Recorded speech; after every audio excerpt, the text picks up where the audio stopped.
결혼 7년 차에 이제 4살 된 아이 키우고 있는 주부입니다. 제 나이는 30 중반이에요. 남편과 백년해로 하고 싶은 마음이었는데 이제는 다 필요 없네요. 남편과 저는 동갑내기 부부입니다. 대학교 졸업할 때쯤 처음 서로를 알게 되었고 서로 취직을 하고 나서부터 연애를 시작하게 되었어요. 그렇게 연애 몇 년 하다가 여타 다른 부부들처럼 결혼까지 하게 되었습니다.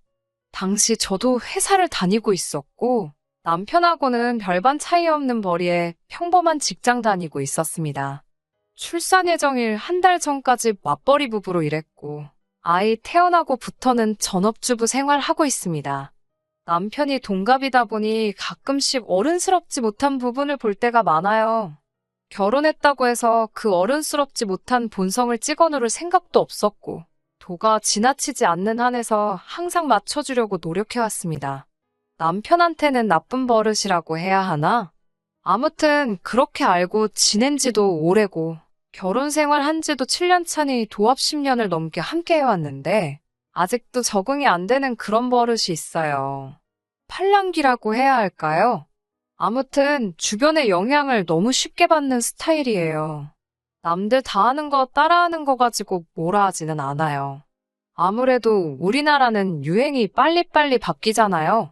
한때는 등산이 유행했다가 또 자전거 타는 게 유행했다가 그리고 한때는 또 캠핑이 유행하기도 하고 남들 다 하는데 저희라고 안 할 수 있나요? 매일 저도 집에서 애만 보고 남편도 회사 나가서 일만 할 수 없으니까 어느 정도의 취미 생활은 삶의 활력이 된다는 것도 알고 있습니다. 하지만 남편은 그 정도가 너무 심해요. 일단 남들 다 하는 거는 기본적으로 해야 하는데 그 관심이 그렇게 오래 가지 않아요. 베란다 구석에 박아둔 캠핑용 장비라든지 텐트며 자전거 그 유행하는 취미 생활을 위해 구입은 하지만 실제로 쓰는 건 한두 번밖에 안 된다는 거예요. 저희 말고도 그런 집이 많은 건 알고 있습니다. 그래도 이제 더 이상 저렇게 수셔박아만 두고 건드릴 생각이 없으면 중고장터에라도 팔아보라고 하지만 그때마다 꼭 언젠가 쓰겠다, 언젠가 가겠다고 말만 해놓고는 손도 대지 않아 먼지만 수북합니다. 그래도 저런 것들은 참 양반이지요. 캠핑이라든지 기타 여러 가지 여가를 가족과 함께 보낼 수 있는데 쓰는 돈들은 저도 아깝다는 생각 한 적 없습니다. 정말로 여러 장비 다 사놓고 단 한 번만 쓰고 2번 다시 안 하게 된다고 하더라도 가족들과 즐거운 시간을 보내기 위해 지출한 돈이기 때문에 그런 거 가지고는 저도 아무 말을 하지 않았어요. 그런데 진짜 저를 미치게 만드는 건 가끔씩 그렇게 말도 안 되는 거에 꽂혀서 어깃장을 부릴 때가 종종 있다는 겁니다. 근데 그게 예전부터 관심이 있던 거고 그랬다면 저도 허락을 해주고 지원을 해주겠지만 어디서 뭐 하나를 보고 나서 아주 눈이 뒤집혀서 자기도 해야겠다 우겨댈 때가 있는데 그럴 때마다 진짜 달래는데 아주 애를 먹습니다. 남편은 결혼 전에도 그렇게 유행하는 거에 눈이 돌아가서 속썩인 적이 있어요. 결혼 이야기가 오고 가면서 신혼집을 구하기 위해 양가에서 돈을 비슷하게 지원받았어요. 남편이나 저나 외동이기 때문에 다행스럽게도 양가에서 받은 지원만으로도 신혼집을 구할 수 있었습니다. 그러다 보니 저희가 모아놓은 돈을 가지고 혼수나 기타 결혼식 비용으로 사용하더라도 대부분의 돈이 고스란히 남는 편이었어요. 그래서 차라리 대출을 끼더라도 우리 돈까지 합해서 조금 더 투자 가치가 있는 지역에다가 신혼집을 구하면 어떻겠냐고 했죠. 그런데 남편이 심각한 표정으로 저한테 건의를 하더라고요. 신혼집은 그냥 적당한 곳 구해서 살자고, 그리고 회사 사직서 내고 우리 여태 모아놓은 돈으로 6개월 정도 배낭여행을 다녀오자고요. 그때쯤 배낭여행이 유행이었거든요. 당시 남편이 여행 관련 서적도 많이 읽고 어디를 가보고 싶다고 하는 등 관심을 갖고 있다는 것쯤은 알고 있었지만 그건 그냥 막연하게 언젠가 그 나라에 가보고 싶다, 나중에 꼭 가보자 하는 정도였지. 당장 멀쩡히 다니고 있는 회사까지 그만두고 배낭여행을 가자니 어이가 없었어요. 그게 뭔 말도 안 되는 소리냐. 다녀오면 누가 우리 취직은 공짜로 시켜준대냐. 배낭여행도 좋지만 조금 현실을 봤으면 좋겠다 남편을 어르고 달랬습니다. 말한다고 바로 들어먹는 사람도 아니고 배낭여행 가자는 소리 더 이상 안 나오게 될 때까지 한 달 가까운 시간이 걸렸어요. 배낭여행을 다녀온 그 자체만으로도 기업에서는 우리를 다르게 볼 거다. 다녀오면 더 좋은 직장 취직은 따놓은 거나 마찬가지다 하면서 오히려 저를 설득시키려고 하더라고요. 아무리 그래도 그렇지 6개월 동안 배낭여행을 하면 둘이서 그 비용이 아무리 아꼈어도 5천만 원은 좋게 들지 않겠냐 했더니 너는 배낭여행이 무슨 호화 세계 일주 생각하는 거냐고 하면서 현지에서 아르바이트 같은 거 하면서 모자란 비용을 충당하고 하는 게 배낭여행의 진짜 묘미가 아니겠냐고. 그러면 비용도 얼마 안 들고 추억도 많이 쌓지 않겠냐고 어깃장을 부리며 오히려 저를 나무라는데 제가 미쳤나요? 말도 안 통하는 나라에 가서 아르바이트까지 해가며 배낭여행을 하게요? 저는 당연히 거절했고 그 뒤로도 계속 배낭여행의 배짜도 꺼내지 못하게 만들 때까지 엄청 오랜 시간이 걸렸습니다. 아무튼 저는 안 간다고 했는데 남편이 그때 파혼 이야기까지도 꺼냈어요. 너랑 나랑은 가는 길이 다른 것 같다나요. 이게 다 뼈가 되고 살이 되는 경험이라고 견문을 넓히고자 함인데 왜 이해를 못 해주느냐 하면서 말입니다. 오죽하면 시어머니한테 연락해서 남편 좀 말려달라고 울면서 부탁할 정도였어요. 정말 그때는 이 사람 아니면 결혼을 못한다고 생각한 건지 차라리 그때 파혼을 했으면 이제 와서 이런 일이 있지도 않았을 거라는 생각까지 드네요. 사놓고 손 한 번 안 대는 캠핑 장비 같은 여가용품은 정말 양반입니다. 돈만 날리고 거들떠도 안 보는 거 보면 속이 상하긴 하지만 이유야 어쨌든 간에 의도 자체는 가족들과 더 좋은 시간을 보내기 위해 혹은 건강을 위해 투자하는 거라 생각하면 그렇게 화가 나지는 않았거든요. 그런데 신혼 초 때 일인데 진짜 말도 안 되는 걸로 제 속을 뒤집어 놓은 적도 있습니다. 어느 날엔가 남편이 아침에 깨워놨더니 출근 준비도 하지 않고 침대에서 다시 자고 있더라고요. 출근 안 할 거냐고 등 떠밀며 깨웠더니 휴가를 냈다고 하는 거예요. 저는 휴가를 냈다고 하길래 월차라도 쓴 건 줄 알고 뭐 어디 몸이 안 좋냐 걱정을 했죠. 그랬더니 월차를 낸 게 아니고 자기 정기휴가를 써버렸다고 하네요. 하루도 남기지 않고 싹 다 써버린 거죠. 여름에 같이 여행 가기로 한 건 어쩌고 제정신이냐고. 빨리 회사 출근해서 휴가 낸 거 취소하라고 아주 난리버거지를 쳤어요. 남편은 그것보다 더 중요한 일이 있어서 그런 거니 이해 좀 해달라고 하더라고요. 마침 제가 출근해야 할 시간이 다 돼서 이야기 마무리 짓지 못하고 출근을 하게 되었습니다. 출근하고도 자꾸 신경이 쓰이고 내일은 회사에 가서 휴가 취소하고 오라고 아무리 연락을 해도 받지를 않았어요. 퇴근하고 집에 들어오니까 맙소사. 아직 결혼 안 한 지 친구들 불러다가 집을 아주 난장판에 만들어놨더군요.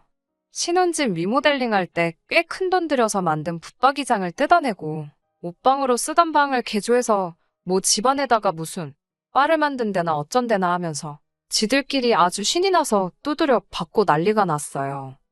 제정신이냐고 옷방으로 들어갔는데 이미 자기들끼리 필요한 거 다 만들어 놓고 냉장고도 어디서 구했는지 가져다 놓고는 이제 주말마다 술은 우리 집에 와서 마셔야겠다고 낄낄대고 있더라고요. 방 안에 보니까 주류백화점 쇼핑백이 보여서 열어보니 양주를 종류별로 한 20병 정도를 사왔더라고요. 이게 다 뭐냐고 하니까 칵테일을 만들려면 술이 여러 종류가 필요해서 산 거라고 하더라고요. 제가 참다가 양주 산다고 100만 원을 넘게 쓴 영수증을 보니까 더 이상 참을 수가 없어서 소리 빽 지르고 남편 친구들부터 다 집에서 내쫓아버렸어요. 실실대면서 있던 남편 친구들도 제가 소리 지르는 거 보니 이내에 겁을 먹고 눈치를 보면서 슬슬 밖으로 나가더라고요. 남편한테는 하루라도 빨리 가서 이 술들 환불해오는 게 신상에 좋을 거라고 내일 퇴근하고 돌아왔는데 이 술들이 아직 집에 있으면 보는 앞에서 술병 하나하나씩 다 깨부숴버릴 거라고 했어요. 남편은 자기가 해놓은 꼴을 보고도 적반하장으로 왜 내가 내 돈 벌어서 취미생활을 하려고 하는데 방해를 하느냐 따지기 시작했습니다. 내가 언제 취미생활을 못하게 했느냐고. 그런데 이건 해도 너무한 거 아니냐 한마디 했어요. 그리고 맨날 소주만 마시던 양반이 언제부터 양주에 취미가 붙었냐고 하니 이제는 자기도 어른이니까 맨날 소주만 마실 수 없지 않느냐면서 이것 좀 보라고 말하며 인터넷으로 뭘 하나 보여주더라고요. 동영상은 여자인 제가 딱 보기에도 남자가 눈 돌아갈 만한 취미 생활들을 전문적으로 다루는 동영상 채널이더라고요. 어두컴컴한 방 안에 포인트 조명을 넣어서 정말 멋들어지게 영화에나 나올 법한 바를 하나 만들어 놓고 양주를 한 잔씩 종류별로 리뷰해주거나 칵테일을 종류별로 어떻게 만드는지 상세하게 나와 있는 채널이었어요. 그 채널이 잘못한 게 아니죠. 또 어쩌다 저런 거 몇 개 보고서는 눈이 획 돌아가서 자기도 저걸 집에다가 똑같이 만들겠다고 내게 상의도 없이 휴가까지 내고 집안 살림까지 때려 부숴가며 저 몰래 이렇게 하는 남편이 문제였어요. 그리고 언제부터 양주 마시는 게 자기 취미였다고 팔자에도 없는 취미 생활을 또 시작한 거죠. 아무튼 안 된다고. 이런 거 할 거면 결혼을 하지 말았어야지. 왜 부부가 같이 사는 집에다가 술집을 차리려고 하냐 했더니 입이 대빨 나와가지고는 제가 주말에 브런치 먹자고 와플 기계랑 커피 머신 산 거랑 뭐가 다르냐며 따지고 들더라고요. 똑같은 건 또 뭐냐고.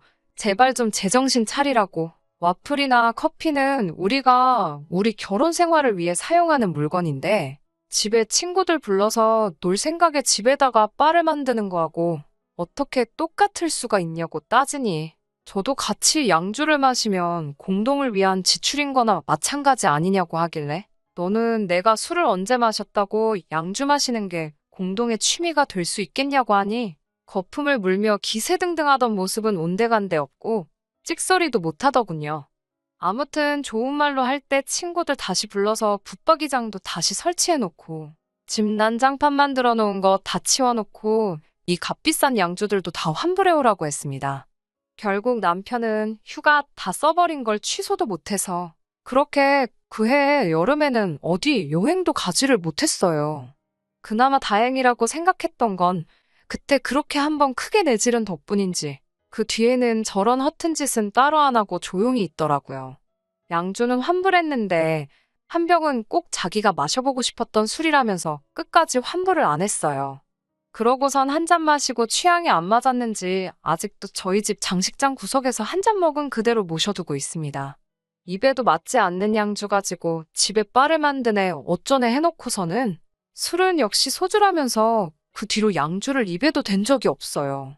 물론 그러는 와중에 건강을 위해 자전거를 타겠다 하면서 자전거며 장비들 사는데 큰돈 들이고 그런 일은 있었지만 말 그대로 자전거 타는 게 건강을 위해라면 나쁘지 않겠다 싶어서 허락해줬어요. 정확하게 저를 이해시킬 수 있는 부분에 대해서는 저도 크게 반대하지 않고 저희 가계부가 허락하는 한에서는 남편도 건강한 취미생활 즐길 수 있게 저도 물심양면 지원해줬습니다. 100만 원 넘게 들여 자전거 사줬건만 다리 아파서 일에 지장 준다고 몇 번 타다 말았고 또 캠핑 장비도 비슷한 돈 들여서 구매했건만 제가 야외에서 저한테 벌레가 달려들어서 무서워했는데 제가 고생하는 것 같아서 캠핑은 땡기지가 않는다고 하고는 그 이후로 따로 캠핑을 간 적은 없었지만요. 남들 다 하는데 돈 아깝다고 못하고 하는 게 무조건 좋은 것만도 아니라고 생각하고 제 스스로 현모양처라고 자부하기는 그렇지만 그래도 최대한 일에서 받는 스트레스를 풀 수 있는 여건을 만들어주기 위해 노력 많이 했다고 생각합니다. 그렇게 저는 아이를 갖게 되고 아이 태어나면서부터는 회사 그만두고 집에서 아이 돌보며 남편이 벌어다주는 돈 관리하고 가게 꾸리고 살림하고 그렇게 별 탈 없이 평범하게 살고 있었습니다. 남편도 책임감이 생긴 건지 어줍잖은 취미생활 이야기는 남들 다 하는 거 말고는 딱히 말을 먼저 꺼낸 적이 없었어요. 그리고 얼마 전 일이네요.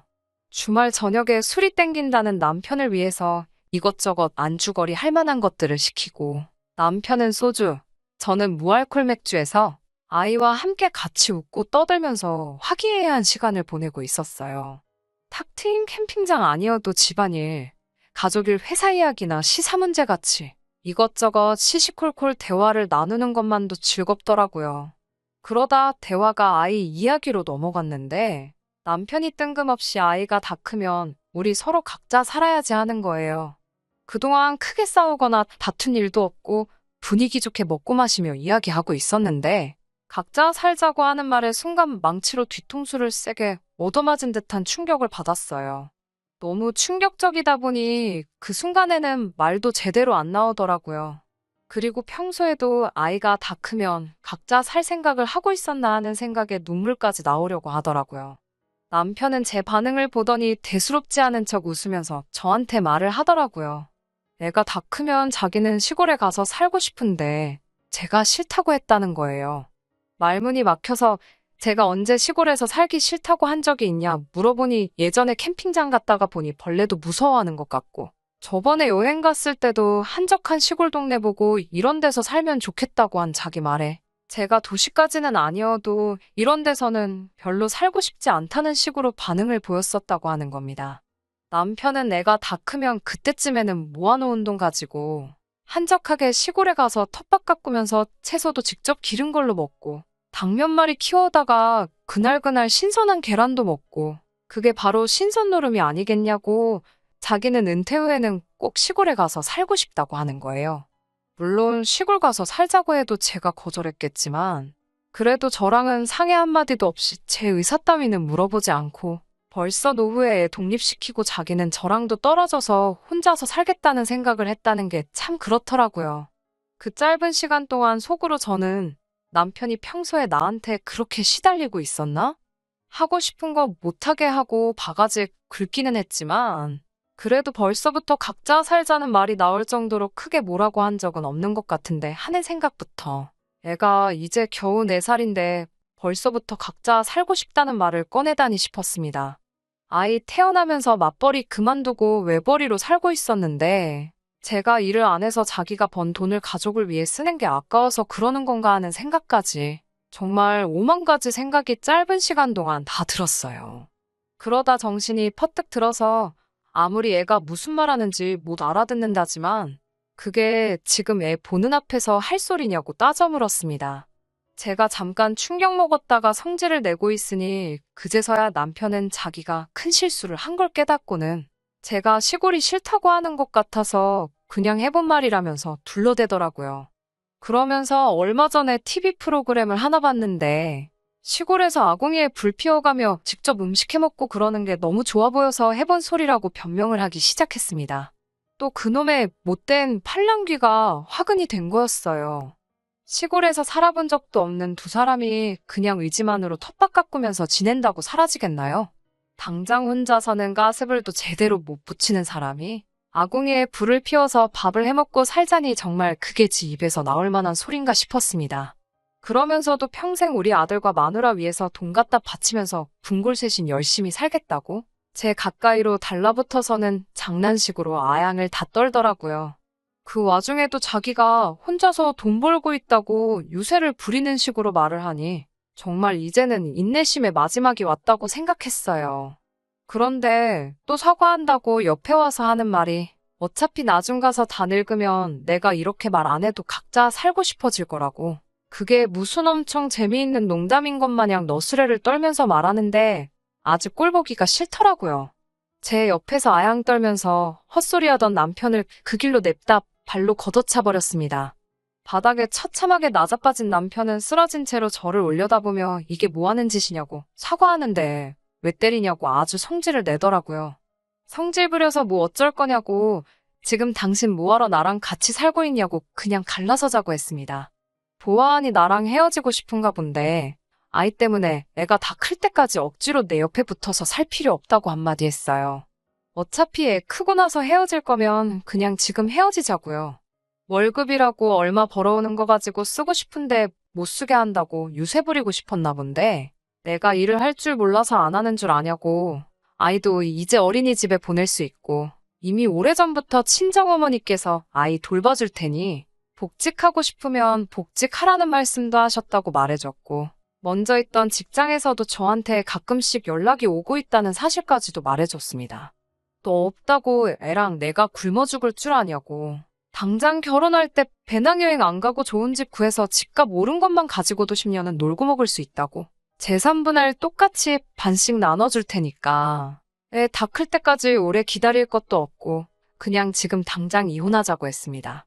이혼하자고 꺼낸 저의 말에 남편은 손이 발이 되도록 싹싹 빌었지만 저도 매번 이런 식으로 남편이 뭐 하나에 꽂힐 때마다 계속 이렇게 시달려야 한다는 생각을 하니 더 이상 참을 수 없었습니다.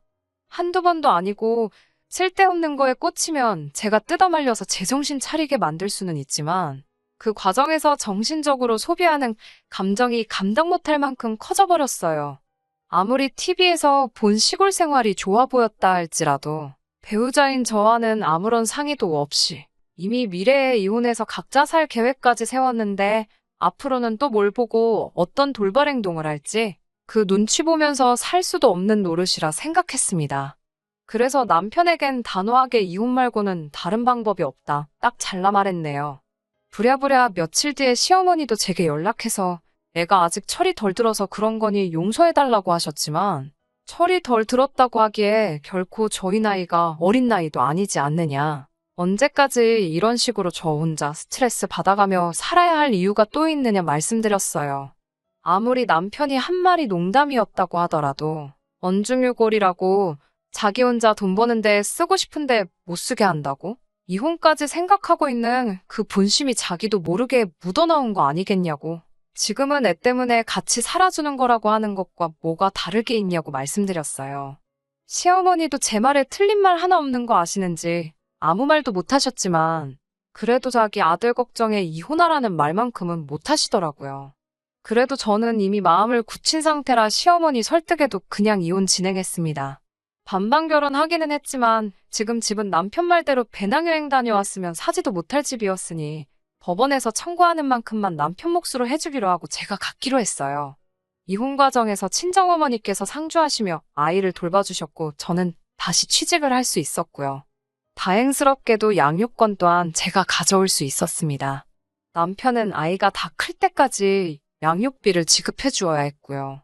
남편도 분명 행복할 거예요. 이제 자기가 하고 싶은 쓸데없는 거 전부 다 해도 하지 말라는 사람도 없고 잔소리하는 사람도 없을 테니까요. 아니면 일찍부터 평생의 소원인 귀농을 준비해도 되겠네요. 무슨 일이 되었든 항상 도가 지나치지 않고 적당히 하는 게 중요한 게 아닐까 하는 생각이에요. 제가 다른 사람을 또 만날 거라는 기대는 없지만 적어도 다음에 누군가를 만난다면 적당한 선을 지킬 줄 아는지부터 봐야 할 것 같아요. 끝까지 들어주셔서 감사합니다. 오늘의 사연은 여기까지입니다. 구독과 좋아요, 알람 설정 부탁드리고 더 좋은 사연으로 다시 찾아뵙겠습니다. 감사합니다.